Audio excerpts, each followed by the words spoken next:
Hey, what's up? It's the Field, Preston Hiefield. Thank you all so much for listening, liking, and subscribing on YouTube, Substack, Apple, and Spotify. I was over at Autzen in Eugene this weekend for the Oregon Ducks spring game. Coming up on this pod, going to give you all my spring game observations.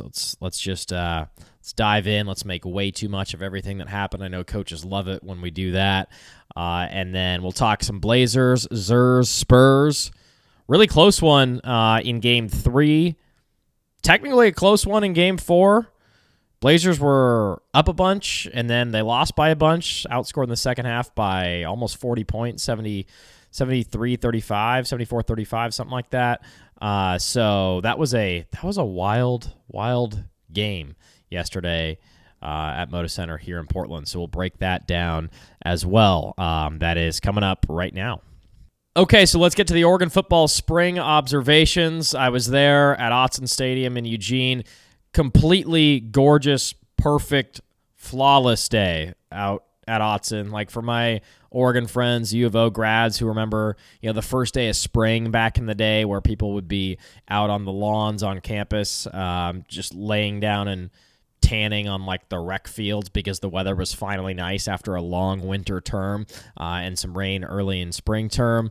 This was, we're in late April, so probably like a month into spring term. But this was like one of those days where you were like, oh man, this weather could not be better. It was 68 and sunny. Went to the Oregon baseball game afterwards too, which ended up being a thriller. I stayed for most of the game and then had to leave, but Oregon walks it off in extra innings there. Like if you're the AD, Rob Mullins, like you could not have pictured a better day. I got to see if the Oregon softball team ended up beating Ohio State that day, but that is like exactly how you draw it up. You had Kayvon Thibodeau and Penei Sewell and Diamador Lenore and Tez Johnson, some former Duck greats in the house coaching. You had Bryce Betcher on the sideline moments after he got drafted by the Colts. They announced it on the big board. He was getting love from obviously everyone at Autzen and getting dapped up by some current Ducks. Dante Moore and some others ran over to dap him up. He was in his Letterman's jacket on the sideline right by the student section and kind of hanging out with the team. Whole student section showing him love. There were some other Ducks that got drafted throughout the day, Harkey and Malik Benson and others. And anyways, it was just like an awesome like vibe. Like cloudless skies, 68 and sunny, a little crisp, kind of shorts and a sweatshirt or a t-shirt weather. I mean, I just wore shorts and a t-shirt and I was warm, sun beaming down. I mean, the weather basically couldn't have been better. The day couldn't have been better. It was, I think the official attendance was 45,600. So Autzen felt like almost full. There were just kind of some upper bleachers that weren't full. But it was packed. It was absolutely packed. And dude, just what a wonderful, picturesque, perfect day in terms of the setting. Don Essig dropping the "It Never Rains at Autzen Stadium." They did an F-15 flyover. I mean, it just felt right. That is exactly how you draw it up. Full student section well before the game, by the way. Made the walk over the Autzen footbridge. People were, let's say, charged up. There's this new thing that these kids are doing. They call it a Borg. This is how I know I'm getting old. I have no idea what it is. Apparently, it's a TikTok trend.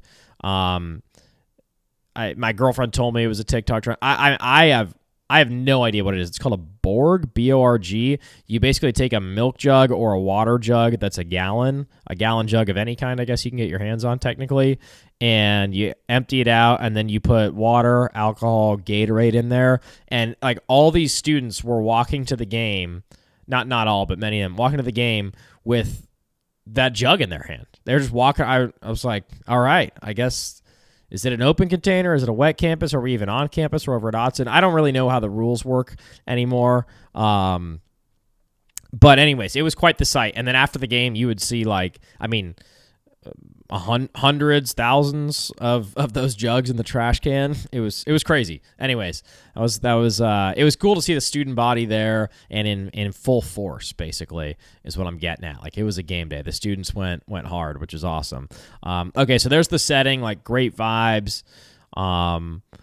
Cool combat Ducks versus fighting Ducks, cool jerseys, cool unis, military appreciation. It's what Chip started way back when, and all the coaches have carried it forward. Again, the flyover was awesome. And yeah, man, just couldn't have been better from the vibes perspective. I'll just drop my kind of random observations here. I guess not random, but I wrote an article PrestonHighfield.substack.com. Check it out. Dropping my observations about everything that I saw in the game. And again, obviously, it's a spring game. Some guys are out for precautionary reasons. Scatlin Bear, who is that former 5-star who went on a mission for 2 years, was in the Dallas area, is now back as a Duck. He did not play. I don't think McClellan played. I don't think Tatum Tuioti played. So there were a handful of kind of guys who you really wanted to see, and particularly just McClellan and Bear, but we already know what it is with Tuioti and how good he is. But anyways, there's some guys that were held out, but for the most part, you got a really good glimpse of a lot of guys. I think Evan Stewart and Coy Parrish were the two guys that I had my eye on the most. I was like, all right, these dudes are stars. Obviously, Eastu coming off the season-long injury, though, and Coy Parrish transferring in from Minnesota. How will he adjust? Is he really the next Dylan Thieneman? Those are huge shoes to fill, obviously, first-round pick, all-conference, all-American type player. And Parrish was in there. I didn't see like a ton of plays his way, which I guess is probably a good thing. Just off the top of my head, I remember seeing him in the game, number 3 in white, and looked good, but I didn't see like a lot of action come his way. And that was really because the defense just flat out dominated the line of scrimmage and dominated the game. I'll get to the defensive kind of what I saw on the defense for a second, in a second. But first observation, I'll just go down the list here. The quarterback room. So obviously it's Dante Moore's team. He could have been a top 5, top 10 pick in this year's NFL draft. Instead, smartly, as a 20-year-old, decides to come back and play another year of college football. He made the announcement on SportsCenter. He's coming back for one more year. So they bring in Dylan Raiola as well, former 5-star recruit, immense talent. I'm telling you, I'm so high on this kid. He was unbelievable at Nebraska for 2 years. It's not really his fault that Nebraska wasn't very good around him, but he was so damn good there. Led them to a bowl game as a true freshman. It was their first bowl game for the first time in almost a decade, 9 years. He did that as a true freshman. You know how hard it is to be a good true freshman quarterback? Ask Dante Moore. It was a nightmare at UCLA. Ask Bryce Underwood last year at Michigan. He went 6 games without throwing a touchdown pass. Like, it's really hard to be a good true freshman QB. Dylan Raiola was just that good at Nebraska 2 years ago. And then last season, started off 6-2, some nice wins in there, a narrow field goal loss to Michigan, and then he has a 14-6 lead on USC. I remember watching that game. It was an NBC Saturday nighter. Then he breaks his leg, and then Nebraska implodes without him. So he's coming back in off a broken leg suffered on November 1st against USC. You got to remember that. So it hasn't even been that long. December, January, February, March, April. It's been like 5 months since he broke his leg, and he's already back out there. He's obviously not the most mobile guy in general, but to even be out there looking pretty good based off of a guy coming off a broken leg who's just been through a lot, who just moved obviously halfway across the country as a young man who came in, I think, with a smart game plan is like sit for a year, develop, obviously rehab your broken leg, and do what Dante Moore did in terms of you come in, you sit behind Dylan Gabriel, and then it's eventually your team. It's a really good game plan in modern college football. I think Oregon's done a good job. It's obviously very intentional of bringing in backups, and I want to say too, Brock Thomas was really good in this game. If you were like not blindfolded, if you had no idea who the best quarterback was on the team, I honestly think it would have been kind of tough to distinguish between Dante Dillon and Brock Thomas just based on this game alone. Again, very vanilla playbook, according to Lanning, and that's just in general for spring games. A very vanilla playbook. That being said, like all three of those guys looked pretty dang good, and I don't think, certainly Dante didn't stand out above them. I would say Dylan looked the best, Brock Thomas maybe too, and then Dante. You can tell Dante's leadership, though, is real. Like, I don't really know how to describe it, whether it's just how energetic he is on the sideline, whether it's obviously he did lead a nice touchdown drive, threaded the needle to Jamari Johnson there in the red zone. Really good pass. It's not easy to make, nice tight spiral window passes in the red zone into the end zone. Really nice ball to Jamari Johnson there from Tay, as they call him, as Eastu calls him, Tay, Dante Moore. But I mean, none of those quarterbacks stood out above each other. They were all really good. And Dylan Raiola, play of the day, play of the day was either the Raiola bomb to Evan Stewart or the Brock Thomas bomb to DeCorian to ice it. I guess maybe people would say that. It was tied at 10 late, and then Brock Thomas, beautiful ball, like a 60-yard touchdown to DeCorian Moore down the seam for the win in the final moments to win 17-10. But what I was getting at with Dylan is, like, it's obviously a bigger picture topic with Oregon. They're not going to bench Dante Moore, obviously, even when he struggles. He struggled a lot last year at times in big games, the Indiana games, the Texas Tech, Wisconsin, Iowa. Like, they're not going to bench him. It's his team for sure. He's a great talent. He's a first-round talent. All of these NFL draft scouts have a first-round grade on him. Like, no question about it. It's his team. And from a leadership perspective, you can tell it's really his team. Like, it's a guy that has a great head on his shoulders. The guys follow.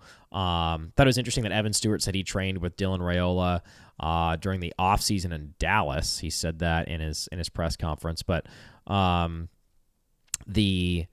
was probably back when Eastu was at A&M. Anyways, the QB room is just stacked, man. Like, you feel great about Brock Thomas, who was the hero of the Wisconsin game last year. Shout out Dawson Novosad for moving on. Played well at Oregon. Always looked solid in the spring games, and he's Bowling Green's QB1. I think that's Maction. Shout out to Maction. So that's your quarterback room situation. I think, honestly, like, and again, I said this in the pregame podcast, but dude, I really think that they don't want a quarterback controversy, obviously, and there isn't one. It's not like Dylan. Oh, is it Dylan versus Dante? It's not like that. Obviously, especially with Dylan breaking his leg recently, and just transferring in. Like, there, of course, is no QB controversy. But man, I think NFL scouts would tell you, in terms of like pure talent, it's pretty close. Like, Dylan is a talent, man, and he's got touch. He has a lot of touch on the ball. I also kind of love that I didn't see any Mahomes impersonating. That was a lot at Nebraska. And the thing about Dylan going to Nebraska, remember, he had offers he was a 5 straight offers from Georgia, connections with the coaching staff there in Nebraska. Like, he had offers from everyone. It was kind of like, how do I put this? Like, when a superstar is on an average team and it's like, dude, this guy is the franchise. Devin Booker with Phoenix, staying with Portland for a while. It's like, dude, this guy's got the keys to the kingdom around here. That was like Dylan at Nebraska. It was like, oh my God, it's Dylan. I think at Oregon, because Oregon has so much talent and it's such a well operated machine, like, it's not that it doesn't matter who's playing quarterback. Obviously it does, but I just think that Dylan probably feels more like he's part of a program now, as opposed to like he is the program. I think that's huge for him. And I watched all the press conferences after the game. Dylan, DeCorian, Evan Stewart, Dante Moore, Coach Lanning. Like, I watched all of them, and dude, he has an awesome mindset right now. Dylan Raiola, he's really humble. He knows that he's here to learn and get better, and then eventually take over the starting job. And he also was saying, like, it was emotional for me. I obviously broke my leg and transferred, and I'd been watching Oregon Duck games my whole life, and to run out there with the Harley and take the field with the Harley and then throw that touchdown to Evan Stewart and see the whole team go crazy. Like, it's a very team culture. You got to give Lanning a ton of credit for fostering that, and the new OC, Drew Maringer. You got to give them credit for fostering that kind of mindset among the players. And anyways, I just, to be clear, like, Dante Moore is obviously the team's starter. And I imagine that having Raiola in the room probably pushes Dante even more, instead of like, there's not really anyone behind me. Like, Brock Thomas, really good walk-on from Sheldon, but who's pushing me? Achilles Smith, he's too young. Now it's like, Dylan's right there. And again, it's not a QB competition, but man, if you're a 5-star and another 5-star is right behind you, who has 2 years of starting experience, by the way, it's not like he's a brand new guy to college football. He's started for 2 years in college football. That's got to be engaging and motivating for Dante to be like, all right, man, like, we got a lot of competition in this room. It's a great room. And Dylan spoke on the room. He said, quote, "It's a complete blast. There's such a great group of guys to be around every day. Makes coming here a lot easier, being so far away from home. The quarterback room has been tremendous." it was kind of surreal. I just remember getting into the end zone, and Evan was excited. All the guys were excited. You could just see the connection of our team. I'm going to play the highlight off my Substack right now. It was a nice play action. Throws it about 20 yards downfield, just hits Stewart in stride, got past, I think that's Aaron Scott Jr. And, dude, Eastu just takes it the distance. And so that's the vibe of the quarterback room. Man, the Evan Stewart and the receiver room. Like, if you ask me who stood out in this game, dude, Evan Stewart, DeCorian, this guy, Blue Dantzler, 27, Aiden Breland, and DeAndre Robinson, all of those guys balled out in this game. Like, they jumped off the page from where I was sitting anyway. And that was what we all wanted to see with Evan Stewart is like, so I went back and watched his highlights from 24 this morning as well, just to remind myself, like, dude, he was so nasty. His injury before the Rose Bowl, I think, hurt Oregon a lot more than people realize. But that Ohio State game, 7 grabs, 149 yards, and a touchdown in that 32-31 win in October of 24. Obviously, former 5-star recruit from A&M. Dude, he has game-changing speed. Now, he had one of those green jerseys on, which meant non-contact in this game. So, maybe a little easier to play more free and fearless or whatever when you know you're not going to get hit. But, dude, his speed is just simply different. Like that 76-yard catch and run down the sideline. He's just a total take the top off of the defense guy. And in 24, that's what he did. Bunch of big plays against Ohio State, big catch against Wisconsin, against Illinois. Dude, he against Boise State had a long bomb catch. Like his ability to take the top off the defense is pretty damn next level. And you got to feel so happy for him because, like, I'm sure it just irked him missing all of last season, being out with that torn patellar tendon. And, there were times where it was like, no, to Malik Benson's credit, huge shout out to him. He played unbelievable last year, especially in November once DeCorian went down too. But I don't think a lot of people expect him to be like that good last year, but he really was. But, dude, Stewart, a.k.a. Eastu, and DeCorian Moore, that's got to be the best 1-2 receiver group in the country. I don't know who else is there. I mean, off the top of my head, especially after Carnell Tate left, Jeremiah Smith's back. I'm sure they got someone who's next at Ohio State, as they always seem to do at that wide receiver spot there in Columbus. But I mean, in terms of guys who are proven and insanely good, Eastu and DeCorian, they were absolutely cooking in this game. And again, like Dan said, it was a very vanilla playbook. I'm happy for Oregon that they even put the game out there, period. Like a lot of teams, Texas, a lot of these programs are too scared to play. They're too scared to play in front of a national TV audience, in front of fans, in front of other scouts. They don't want people stealing their players or hollering at their players, even though the portal window's already passed. It's bizarre why they do that. Like, I guess I would understand it if there was still a spring portal window. Obviously, there's not. Everyone who's on the team in the spring game is locked into your team through the next season. I think grad transfer exception, maybe. But, yeah, man, I mean, I don't understand why teams are scared to play the spring game. Oregon certainly isn't. Shout out to Lanning for that. And Eastu and DeCorian just stood out. I mean, whether it was like a slant route, a long bomb, just the explosiveness was just next level. And obviously that's great to see from a guy coming off a knee injury, and he looks like he's back. That was kind of an I'm back, I'm here moment for Eastu that entire game, but especially that 76-yard touchdown catch and run. And then DeCorian, 60-yard strike from Brock Thomas, tied at 10. Not exactly a shootout. Big Ten football in action here. It was tied at 10 with like a minute left. Granted, running clock. I don't think shorter quarters. They were all 12-minute quarters, but running clock, or 15-minute quarters. Running clock, though. And the game went by really fast as a result. They stopped the clock with 2 minutes left, I think, in the second half and in the fourth quarter. But in general, running clock, so it wasn't going to be ever going to be like a super high-scoring game. But, 3 touchdown passes. Jamari Johnson catching it from Dante, Eastu from Raiola, and then Brock Thomas and DeCorian Moore to ice it. Those guys all looked so good. I was keeping my eye out for Kendra Harrison, 5-star tight end out of North Carolina. He was on the field. He was on my side that I was sitting at, wearing a black jersey, but didn't really see. I mean, maybe he got a couple catches. I didn't see any box scores from this game, by the way. Dan even joked. He's like, "Why are you guys keeping stats in oh, cool, we're keeping stats in a spring game, or a scrimmage, basically."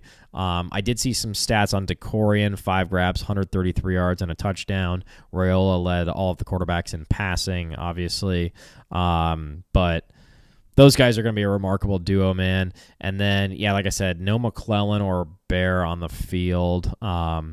And you're wondering who that next tight end is going to be behind Jamari, and it might be Kendra Harrison. I also saw Dylan Raiola's brother Dayton, I believe, is on the squad. So we'll have to get a better feel for what the tight end depth looks like. That's a potentially thin spot. Oregon's been so good at tight end the last couple of years with Terrence Ferguson, who literally set single-season records, and then Kenyon Sadiq, first-round draft pick. So some insanely good tight end talent, really for the last 20 years at Oregon, but especially the last couple, with some guys who got drafted really, really high in T. Ferg and Sadiq. So that's your rundown on the guys who stood out on the offensive side. I also wanted to say, just like purely watching and seeing who popped besides those guys, number 0, DeAndre Robinson, who is a transfer from North Carolina, big guy, 6'4", 6'5", 300. He also started his career at Florida. And then linebacker/edge, number 27, Blue Dantzler, Oregon State transfer, didn't play a ton there, but looks like he could be really good. He's a young guy. I think he'll either be a redshirt freshman or a sophomore. And then Aiden Breland, who's been in the program for a couple of years, was a super hyped recruit, like top 50 recruit in the country out of Mater Dei, had offers from everywhere, and whose playing time's been up and down just with so much depth. And again, all of those guys back. Amari Washington, Barry Alexander, Tatum Tuioti, and Mateo, all those guys are back. But Breland and Dantzler and Robinson are going to be great additions to depth on the D-line and the edge spots. The D-line just dominated the game. And if you talk about, 2 other extremely prominent players on the team, Dare Hill Jr., who has juice, and Jordan Davison, who is a tank, who also has juice. Both those guys amazing true freshman running backs last year. Unseated a very proven Mekhi Hughes as the 2 and 3 spots last year behind Noah Whittington. Man, they didn't do jack squat in this game. They really didn't, and it's not even their fault. There were just no holes. I mean, Lanning made a comment in postgame, I thought we ran the ball up the middle well. I mean, I guess. I think the team totaled a little under 100 rushing yards. Again, running clock, but man, the defensive line dominated. And Breland and Dare Hill, obviously we know those guys are special. Sorry, Jordan Davison, Dare Hill, special players who had special true freshman seasons. But they didn't really get going, and I think that's a huge credit to the D-line. Dare Hill wearing number 6 now, Noah Whittington's old number. Aiden Breland recorded 3 sacks, Dantzler with 1.5. So that's kind of your rundown on the defense there. Again, didn't see a ton of Parrish. He was out there, number 3, but didn't see a ton of him. I wanted to read, let's see, that Jeff Schwartz guy tweets a lot. He went back and watched the tape, former offensive lineman, 07, shout out, the J. Stu era. Blocked for J. Stu. He wrote down some of his takes. Would love to see what he has to say. Let's see. He's tweeting about the Lakers. Okay. All right, here we go. Made it through the Oregon spring game TV copy. Some thoughts. I love they play a real game. Yep. DL, very good. Breland looks much stronger against the run. Will be good depth. Nasir Wyatt will be a force rushing the passer. Yep, Nasir Wyatt, 32 last year. He's wearing 31 now. He was a true freshman last year. He is a really good linebacker/edge. Linebackers look much quicker and overall better. Nick stood out. I saw Devin Jackson fill fast. Blasting a lineman to make a tackle. I was shocked. Devin Jackson, Gavin Nix, yeah. Ducks also have a Devin Jackson at a safety spot on defense, by the way. Entire defense just plays so fast. They tackle well. Might be our best defensive program history. Interesting. Offense, Moore's arm looked lively, a tad stronger. He also looks bigger. Stewart's a difference maker. I know he can't be hit, but he ran some awesome routes. Moore looks great. Yep, those guys were just popping. Hard to tell the O-line on first watch. I'll give it a deeper look. And that's the thing. They do have Poncho back, but obviously you lose Pregnon, you lose World. You kind of wonder. I think you have Dave Iuli back, but you wonder who else is really going to fill in there. Let me look at the Oregon football depth chart, see what our lads has popping. So yeah, you do have Iuli at right guard and Poncho at center. Fox Crater left tackle, Rogers at left guard, and Michael Bennett at right tackle. You also have Janoris Wilson. He's a recognizable guy. He's played at times. Zach Stakowski, Central Catholic represent. They still have Matthew Bedford on here. I didn't think he had any eligibility left, but regardless, that's kind of I think your O-line is, obviously having Poncho back is massive and Iuli back is clutch. But that'll be something to work on and look at for sure as Oregon's O-line. General thought from Schwartz: good offense, no bubble screens. All RPOs seemed post-snap good and lots of go routes. The passing game seemed to include some easy access type throws. There's no defender in this zone, so let's take an 8-yard completion. So those are his thoughts. And then he's got a spit and chiclet. Oh, this is funny. This guy's doing smelling salts. Okay. Anyways, we're gonna stop looking at Twitter. But that's those. I just want to give you Jeff Schwartz's thoughts because he's obviously a guy who has played the game, former O lineman for Oregon in the J. Stu era. Just a couple other thoughts here. Gage Urick is the new kicker for Oregon. ASAP, a.k.a. Atticus Sappington. Legendary performance at Iowa last year. One of the great performances in Oregon football history as a kicker. Probably the best. 4 for 4, including a game winner in sub-freezing temperatures on the road. Rain and sleet coming at you against an elite defense. Tie game often and close game often. At Kinnick Stadium, a notoriously difficult place to play. And he was unreal in that game to help Oregon get the win. And anyways, it's going to be tough to replace him, man. He was an Oregon State transfer, came in for, I think, 2 seasons. And he's just a guy who was incredibly clutch all of last season. And so he'll be a tough guy to replace in terms of his accuracy. That being said, Gage Urick, I watched him kick in high school a handful of times, called a handful of West Lynn games back when he was with the Lions in the Three Rivers League. Big Ten, a little different than the Three Rivers League. But he was 2 for 4 in this game. He has the leg, man. His misses were from 52 and 51, so they tried long kicks. And I was even saying that to my buddies who I was with. I was like, dude, I hope they stall out at like the 35 and we can see Urick kick some 50-plus yarders, and they tried that twice. He may have made another 50-yarder. He was 2 for 4. His 2 makes were also from pretty long distance as well. But he had the leg every single time, just pushed it a little bit on the 2 misses. But, hashtag college kickers, and he's a young guy, but he definitely has the leg. Does he have the accuracy? We'll see, but he definitely has the leg. Probably, obviously, great experience for him to get out there in a real game setting with 50,000 fans at Autzen and feel a little bit of pressure in that sense. And it was a really close game the whole time, too, field goal game. So, I don't know. You're not feeling amazing about a 2 for 4 performance, obviously, but 2 of those misses were from 50-plus. And he definitely has a massive leg. It's not about the leg power. And it was kind of windy on that left side, but so we'll see. That's kind of a wait and see, but you feel good about the leg strength anyway. And then, it was cool to see Bryce Betcher there in attendance after being drafted. Like I mentioned, you had the ex-Ducks off the top, Tez Johnson, Diamador Lenore, Panay Sewell, and Kayvon in the house as coaches in this game. And it was cool to see Dante Moore run and dap up Bryce after he got drafted, and also he was just pretty hyped after Malik Benson got drafted. You might see the video of them all doing shout with the student section. By the way, Lanning just didn't do shout. He was kind of just sitting there, arms crossed, standing there, arms crossed behind the action. It was kind of funny. You always wonder if like those guys are going to actually do it or not.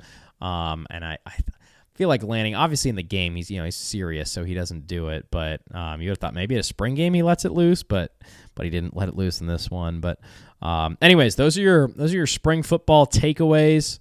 Hope you guys enjoyed it. Really excited for the season, man. You got Portland State, Boise State at home, among other teams. You got Michigan. Let me just go ahead and pull up the Oregon schedule right now. Boise State at Oklahoma State, Portland State at USC, UCLA, Nebraska at Illinois, Northwestern at Ohio State, Michigan at Michigan State, UW. So tough final 4 games, man. At Ohio State, home against Michigan, at Michigan State, home against UW.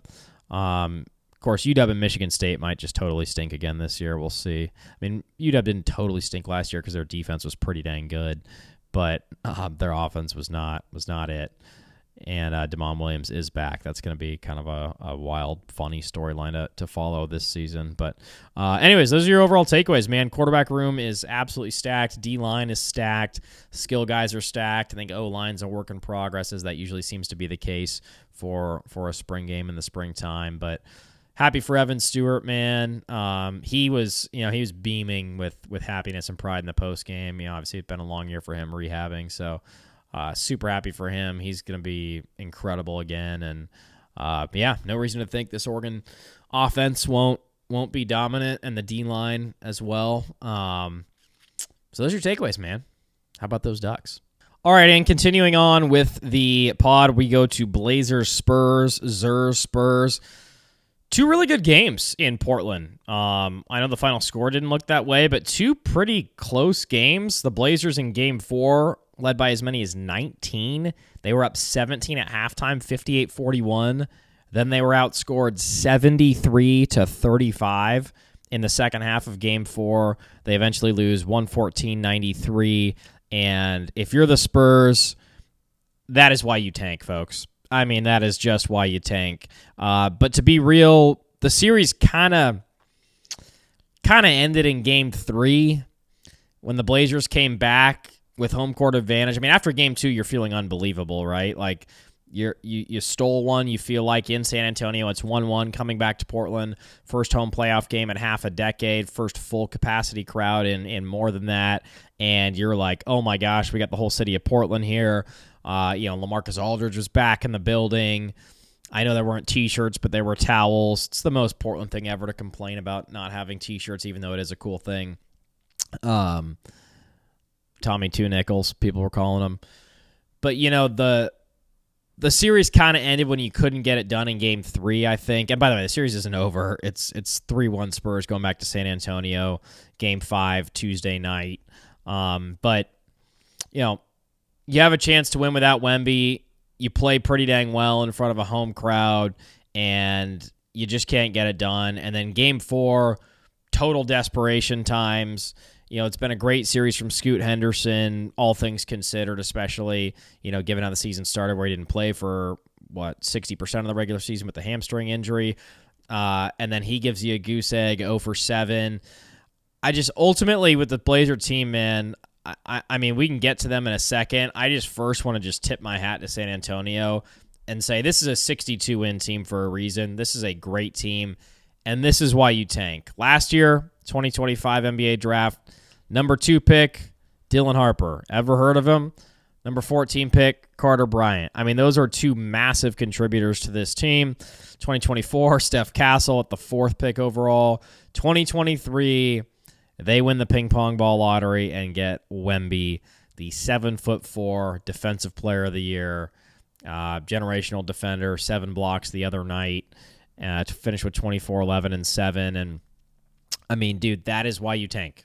That right there is why I wish the Blazers were in the lottery this year. Now, the vibes were up in Rip City. The vibes were great. Coming back to, what was that, Friday night? Yeah, Friday night. They played Friday night at home. Like, the vibes were great, man. You're tied at 1. You lead for much of that game.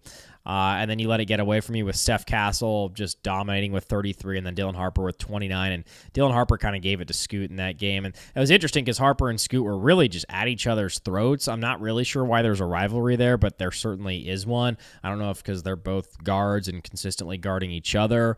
Scoot, it can be a good defender and bother Harper at times. And by the way, Harper in Game 4, didn't do anything offensively. Let's see where he was at here. 3 points in 25 minutes on 1 of 6 shooting. So He didn't do anything in this game, but that just speaks to what the Spurs are, man. They're so deep. Wemby, 27, 11, and 7. De'Aaron Fox with 28, 7, and 6. And, man, De'Aaron, so he's obviously a very good player. I think the Kings maxed him out. But there were times in this series where he wasn't doing much. And that is the deal with this Spurs team, dude. Sometimes these good players, very good players, Dylan Harper, won't do anything, and they still win easily. Harper, 25 minutes, 3 points, 1 of 6 shooting, no problem. It's De'Aaron's night, and it's Wemby's night. Devin Vassell, I mean, he can have nights where he goes for 20, 25, even 30, 11 points. Steph Castle, who had 33 last game to take him home, 16 points in Game 4. Didn't really need him to dominate because guess who was dominating? It was De'Aaron and Wemby. Let me go to De'Aaron's game log and see what he's done this series. So before his 28-point outburst in Game 4, 18, 17, 17. On 7 of 15, 6 of 16, 7 of 16. So the point is, like, he's obviously known for his offense, definitely not his defense. But he only had one offensive outburst in this series, and it was Game 4. Besides that, he's been, solid for sure and definitely a threat and a insanely fast player who's really tough to stay in front of, but hadn't been victimizing the Blazers by any means. And he only so once in 4 games, and you're still up 3-1, and De'Aaron Fox is your high-priced free agent. Like, the point is, that is the depth of the Spurs right there. They have so many different players who can hurt you. Wemby, De'Aaron, Devin Vassell, and Steph Castle. And by the way, Julian Champagnie, I've been to 5-6 Spurs games in person over the last 2-3 years. You literally can't leave him open or else he's going to make the 3. 2 for 4 from 3 in this game. And I know he doesn't do a ton besides that, but he is an absolute lights-out shooter when he gets his feet set, so you have to worry about him. He spaces the floor super well on the corners and on the angles. And then, Luke Cornett on any given night can give you a lot of production. Carter Bryant on any given night can give you a lot of production. Keldon Johnson, 6th man of the year, only 9 points in this one. They're just so deep, dude. Johnson, Bryant, Cornett, and Harper, 4 players off the bench who can be really, really good contributors, in addition to Steph Castle, Devin Vassell, De'Aaron Fox, Wemby, and Champagnie. And that's why you tank, man. That is why you tank right there, because a couple of your best players, Wemby, Steph Castle, and Dylan Harper and Carter Bryant, obviously, you get all of those guys in recent years in the lotto. That's incredible, man. Those are 4 really, really good players that you got in the lotto. Obviously, there's a lot of luck that goes into that in terms of getting the number 1 pick in the Wemby draft. I was doing this exercise, though, man. I haven't seen anyone else do this. I was just thinking to myself, like, do the Spurs win this series without Wemby? Like, no Wemby. Do they still win this series? I think absolutely. I mean, they won Game 3 on the road without Wemby, 120-108. Luke Cornett was great. Did the Blazers maybe get an extra game in there and lose in 6 instead of 5? Maybe. But dude, I think they win the series without Wemby. I just think the rest of their team is that good, and they just have so much depth. Like, you can tell in the second half of games, the Blazers were dramatically outscored the last 2 games in the second half. The gas tank just starts running out for Denny, for Drew, for Scoot, like, and that's the difficult part about this for the Blazers is, like, we definitely praise Toumani Camara for being a great defender. Scoot can be a really good defender at times. Klingon can be a good shot blocker and a good rebounder. But, man, like, you need buckets in the postseason. To quote the great Uncle Drew, this game has always been about buckets.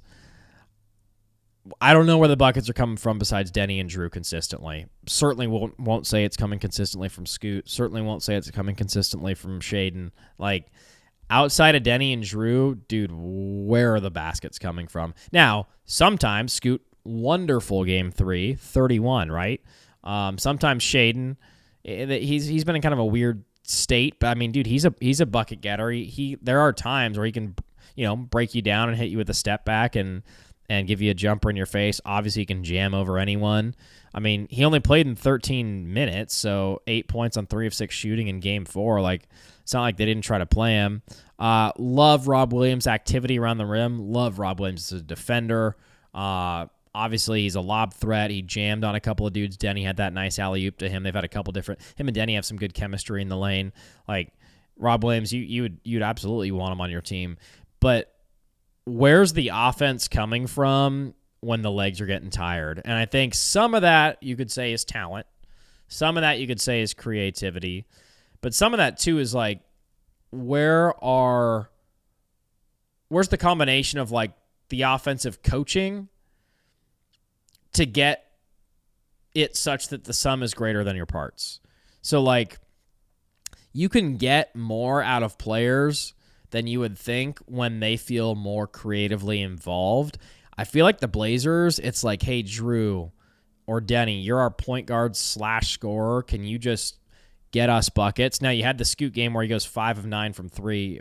You're never going to be able to bank on that, but he goes 5 of 9 from 3, played well as like an off-ball shooting guard, even at 6'2", 6'3", and he's more of a natural point. But obviously when he's in there with Drew as the starting lineup they've been going with, he plays off the ball a bit more, and maybe that is better for him because he can just kind of read and react and play instead of worrying about, like, how do I get everyone else involved, which is obviously what Drew does, pretty well.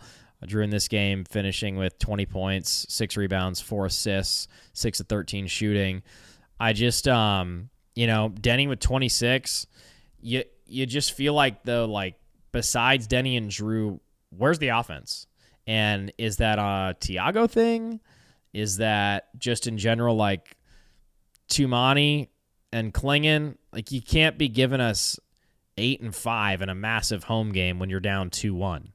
Like, Tumani with 8, Klingon with 5, and I get it. They're defensively focused players, but Klingon 2 of 10 from 3, or 2 of 10 overall, 1 of 6 from 3, 5 points. He only played 14 minutes, and they got him in the pick and roll, man. Like, I saw that early on in Game 1, but they got him in the pick and roll, and it was night-night. Like, he's just not fast enough to hustle out there. That's why Robert Williams ended up playing 26 minutes, and he played a lot more defensively in this series, and that right there is the value of Rob Williams, is that, every team in the league has the 1-5 pick and roll where they're like, sweet, bring us the tall but slow guy to our best guard, and we're going to dance on the perimeter and either get an open jumper or blow by him for a basket. And that's what obviously teams do to the Blazers with Klingon. But that's why Rob Williams is valuable, because he's better at defending that.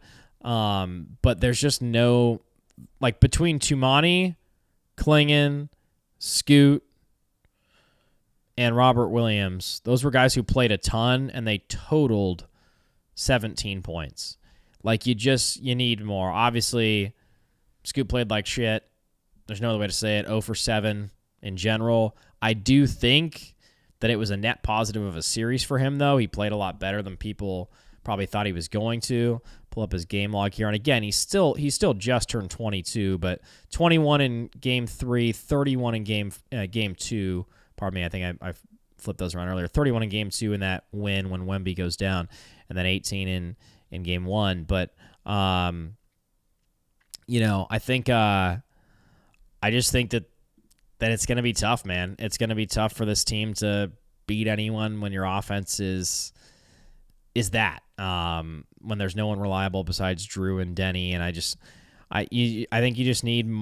I don't really know what the answer is beyond getting more talent. I mean, Jeremy Grant, 17 points in this game, but he was kind of a no-show in some other games. He's around longer. Drew Holiday's around longer. Obviously, Dame next year will come in. You just need more scoring. You need more balance. You need guys to pack more of a punch offensively. That's pretty much it. Like, the effort was there defensively. I mean, dude, the Spurs at halftime had 41 points. The effort was there defensively. Now, you got torched in the second half because you got exhausted and you stopped making shots, and that led to a lot of easy baskets for the Spurs. But, I don't know, man. It's tough. I don't want to be too bleak on here, but that was just tough for the Blazers, man. So they lose 114-93. Series technically isn't over. Again, Tuesday night in San Antonio. I think it's a 6:30 game, if I'm not mistaken. Series on the line there, but I think the series already feels over just because Game 3, man, you had to get that one when you had the home crowd, you had the home energy, no Wemby, you had a chance to go up 2-1. Like, that was a real electric game, and a lot of players showed up for that. Again, huge shout out to Scoot, who had 21 in that game. But Steph Castle and Dylan Harper just, like, didn't miss down the stretch of that game. I think Harper went 9 of 13. Those guys just kind of bullied the Blazers guards and just didn't miss. Harper got the better of Scoot. It's so crazy to see Dylan Harper be this good, and Rutgers didn't even make the NCAA tournament, him and Ace Bailey. Like, how do you have those guys and not even make the tournament, especially with how good Harper looks? But again, I think it just comes down to depth, man, and offensive depth in particular. Like, you have 4 guys off the bench for the Spurs who can really pack a punch offensively. For the Blazers, Jeremy sometimes, Shaden sometimes. But, anyways, I do think spinning it positively, and this isn't like the season's over yet. Probably do that on Tuesday night. But spinning it positively, I do think that there is a ton of value. I know you didn't make the lottery. I think it would have been much better for the team to make the lottery. But there is still a ton of value in getting playoff experience against an elite team like the Spurs, who, by the way, 62 regular season wins. Wemby missed some time. Wouldn't shock me one bit if they won the title. Wouldn't shock me one bit. They are so well-rounded. Obviously, the only weakness they have in general is experience. De'Aaron Fox doesn't even have much playoff experience, even though he's getting close to 30. Harrison Barnes does, but he doesn't play a ton. Luke Cornett doesn't play a ton, plays some. But, generally speaking, all their best players, they haven't made the playoffs since 2019 until this season. But again, that's why you tank, man, to get Wemby, to get Castle, to get Dylan Harper, and to get Carter Bryant. They just have players in every perfect position. Like Champagnie, great shooter, wing. Wemby, obviously, do everything. De'Aaron Fox, amazing scorer at the point spot. Steph Castle, strong and good scorer. Vassell, strong and good scorer. Keldon Johnson, strong and good scorer. Carter Bryant, big 3-and-D guy. Dylan Harper, just, I don't even really know how to describe his game. He's just like kind of an insane athlete. He's kind of like a Thompson bro, but with a better offensive skill set. And he's still, let's see how old he is. This is going to be gross. He just turned 20. That is gross. But yeah, they're well-balanced, man. Well-balanced, great coach, and obviously they got Wemby. And, I think for the Blazers, like, dude, you need more on offense from Klingon, from Tumani, from Scoot.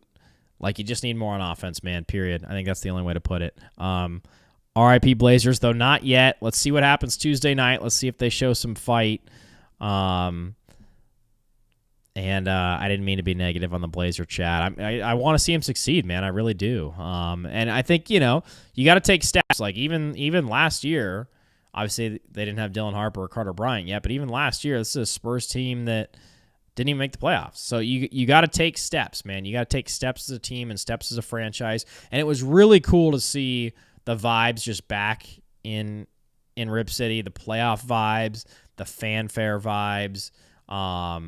Making the playoffs does a lot for a franchise in terms of confidence, in terms of player experience. Like, Scoot's going to come back next year after Dylan Harper kind of got the better of him in Game 3 and be like, dude, I'm not fearing anyone. Like, we just played the Spurs and played them all right. So we'll see, man. We'll see what happens with the Blazers on Tuesday night and for the rest of this season. Yeah. All right, there's your look at the Blazers and the Ducks. Thank you all for listening. We'll definitely be back soon with some more Blazer chat and any other topics that come to mind here as the NBA playoffs are well underway.